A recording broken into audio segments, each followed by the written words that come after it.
বিধ্বস্ত যুদ্ধবিমানের নিখোঁজ পাইলটকে উদ্ধারের নামে মার্কিন বাহিনী মূলত ইরানের সমৃদ্ধ ইউরেনিয়াম চুরির চেষ্টা চালিয়েছিল বলে দাবি করেছে তেহরান।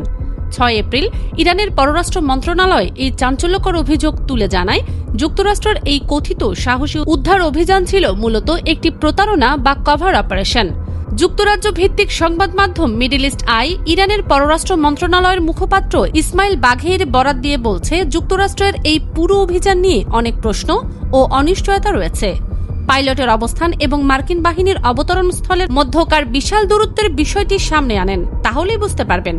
বাঘেই বলেন, যুক্তরাষ্ট্রের দাবি ছিল তাদের নিখোঁজ ক্রু কোহ গিলওয়ে ও বয়র আহমদ ও খুজেস্তান প্রদেশের আশেপাশে থাকতে পারে, কিন্তু ওই এলাকাটি মধ্য ইরানের সেই এলাকা থেকে অনেক দূরে, যেখানে মার্কিন বাহিনী তাদের সৈন্য নামানোর চেষ্টা করেছিল।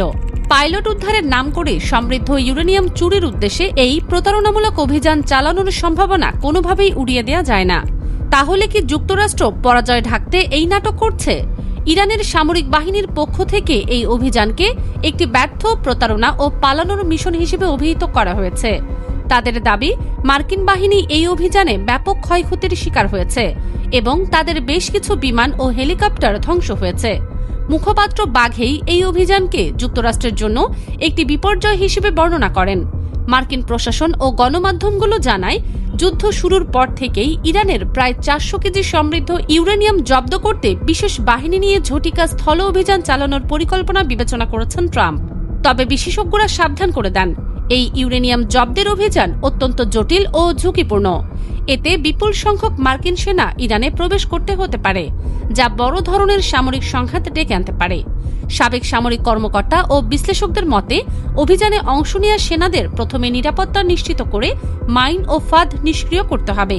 এরপর বিশেষ দলের মাধ্যমে ইউরেনিয়াম সংগ্রহ ও নিরাপদে সরিয়ে নিতে হবে। ওরাল স্ট্রিট জার্নালের প্রতিবেদন অনুযায়ী, উচ্চমাত্রায় সমৃদ্ধ ইউরেনিয়াম ৪০ থেকে ৫০টি বিশেষ সিলিন্ডারে সংরক্ষিত থাকতে পারে। এগুলো নিরাপদে পরিবহনের জন্য বিশেষ ব্যবস্থা প্রয়োজন হবে এবং পুরো অভিযান সম্পন্ন করতে কয়েকদিন থেকে কয়েক সপ্তাহ পর্যন্ত সময় লাগতে পারে। সার্বিক প্রেক্ষাপটে যুক্তরাষ্ট্র পাইলট উদ্ধার অভিযানের আড়ালে সেই ইউরেনিয়াম জব্দের চেষ্টা চালিয়েছে। অনেকের মতে এই দাবি অমূলক নয়। যুক্তরাষ্ট্রের পূর্ব পরিকল্পনার সাথে এর অনেকটাই সাদৃশ্য দেখা যাচ্ছে। কেউ কেউ বলছেন, যদি এও সত্যি হয় মার্কিন বাহিনী পাইলট উদ্ধারে ইরানে ঢুকেছিল, তারপরও সেই অভিযানে ইরান বাহিনীর সাথে মার্কিন বাহিনীর ব্যাপক সংঘর্ষ ভালো করেই বুঝিয়ে দেয় যে ইউরেনিয়াম জব্দ করতে ঢুকলে কি ভয়াবহ দশায় পড়বে যুক্তরাষ্ট্র। ফারজানা মৌসুমী, দুতিয়াল।